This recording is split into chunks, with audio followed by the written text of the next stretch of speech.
Okay, so we're going to do the bath, and we just want to make sure we've got everything we need on hand ready for when we bath the baby, so we never have to leave the baby unattended on the change mat. First of all, we'll just make sure we've got a clean set of clothes for the baby, perhaps a jumpsuit and a singlet, clean nappy for after the bath, products for the bath, one being some soap that you can put in the bath or shampoo, and some nappy rash cream for after the bath, wipes just in case the baby's done a poo before he goes into the bath, and then a couple of towels and a couple of face washes for the bath. Okay, so we start by placing the baby on the change mat. Make sure that we've got everything ready to go.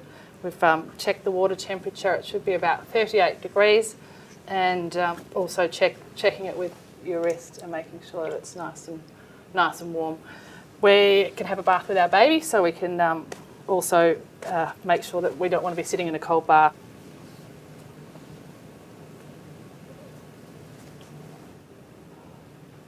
All right, so unwrapping the baby, getting the baby undressed, take all his clothes off but leaving his nappy on.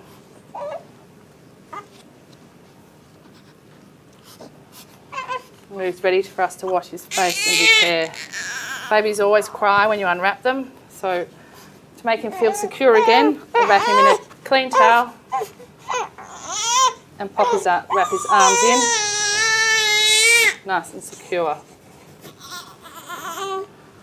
Should settle him a little bit. So I'm going to use a clean face washer. There's nothing in the water yet because we don't want to put any soap in his eyes or anything. Using a face washer, I use one corner of a face washer and go from the inside out, just one wipe, and the other side you can do the same. Then just using the rest of the face washer, just wash his face like you would wash your own. I always make sure I get in behind the ears as well. So we can now wash the baby's hair. I tuck him in under my arm, holding him around the back of the neck, and then tucking him in under my arm like a football. Coming round to the bath, you can either cup the water and wet the baby's hair, or sometimes I just use a wet face wash and find that a bit easier.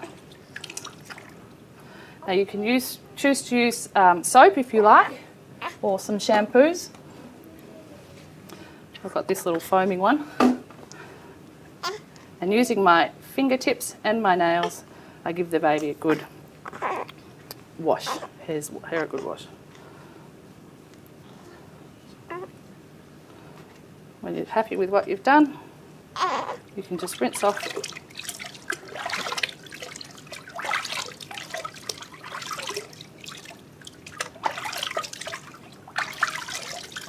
all the shampoo. At this stage you can add some bath solution if you want to the bath. Just give it a swirl. Return the baby to the bath mat, and just using the corner of the towel, I give the baby just a quick rub. The baby's hair will be getting wet again, but I just don't want his head to get cold while we're doing the rest.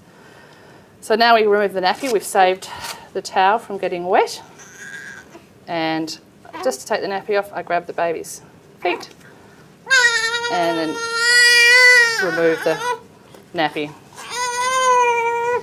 So to pick the baby up to go into the bath, just rest the back of the baby's neck in your wrist and then hold him under the arm like that, and you've got a good, secure, firm grasp of him, and he won't slip out of your hands while you're in the bath.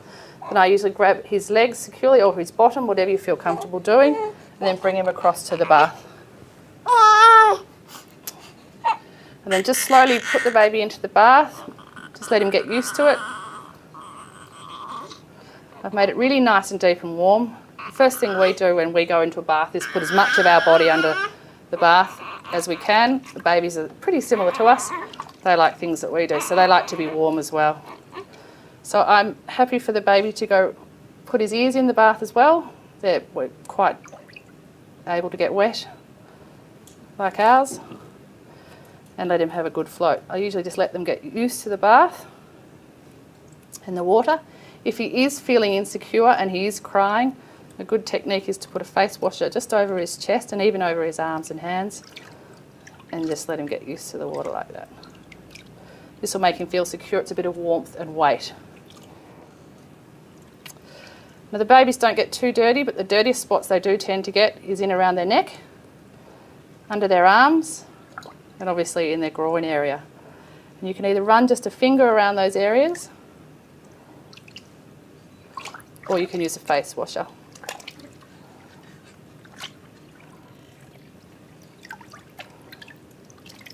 Talk to your baby, reassure him, and just let him have a nice float. If he's relaxed, you can even let him stay there as long as he's warm, and let him have a little snooze.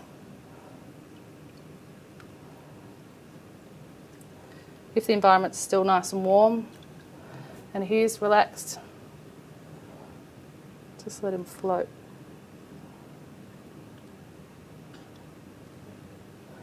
Babies always cry when you take them out of the bath.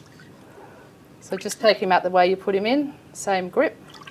Lift him up under the bottom and bring him across.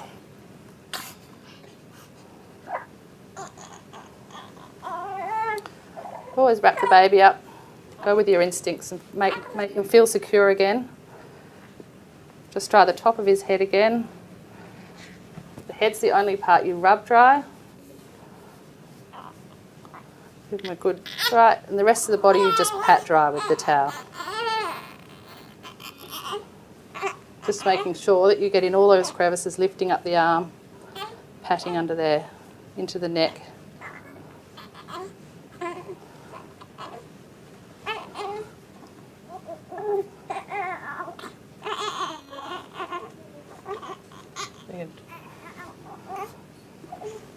The first thing we do is put the nappy back onto the baby. That usually helps to calm them.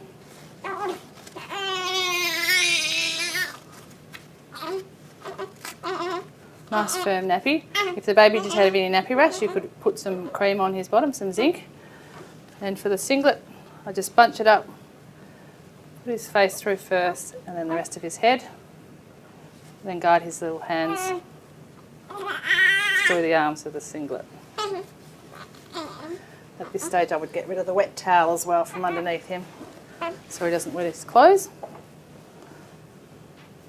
And then we can dress him in whatever his mother chooses.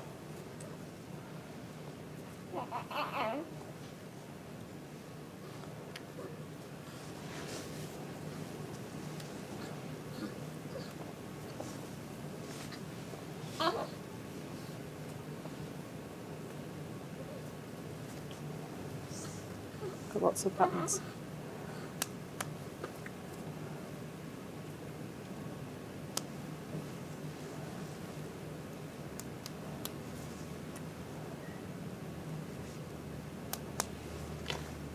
If the baby did have buttons on his back, on the back of the clothes, don't be afraid to put him on his tummy at this stage. Babies are able to lift and turn their heads. And you could do the buttons up if he had some down the back.